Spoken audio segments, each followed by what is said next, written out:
The elite operators of the U.S. Special Operations community are tasked with only the most difficult and dangerous missions. The subject featured in the following interview operated within this community and acted as a consultant on the development of Medal of Honor. Their identity has been concealed for security purposes.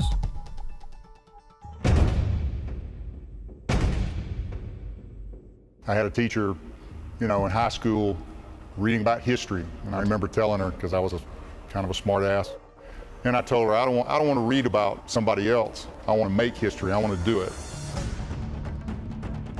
The kind of character traits that a Tier 1 guy needs to possess: obviously the physicality. He's got to be in good shape.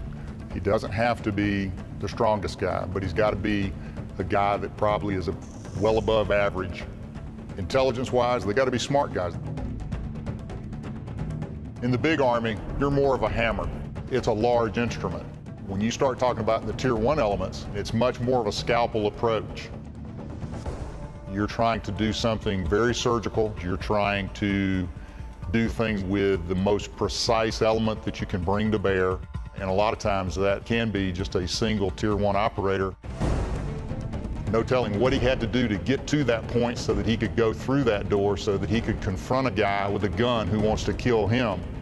And he is going to try to, in a very surgical method, apply the very precise amount of damage to the bad guys without inflicting any damage on the hostages that may be in there. He's risking his life to save somebody else's life. He's doing it at great risk to not only himself, but his teammates. I would rather take a bullet myself than do something stupid that resulted in one of my buddies getting shot. I wish that the public in general could have an understanding of what guys do. Not just what they do operationally, but what they sacrifice for years and years and years in order to be the guy who is at the tip of the spear. For me, I'm not a very sociable person, to be quite honest. Ask my wife.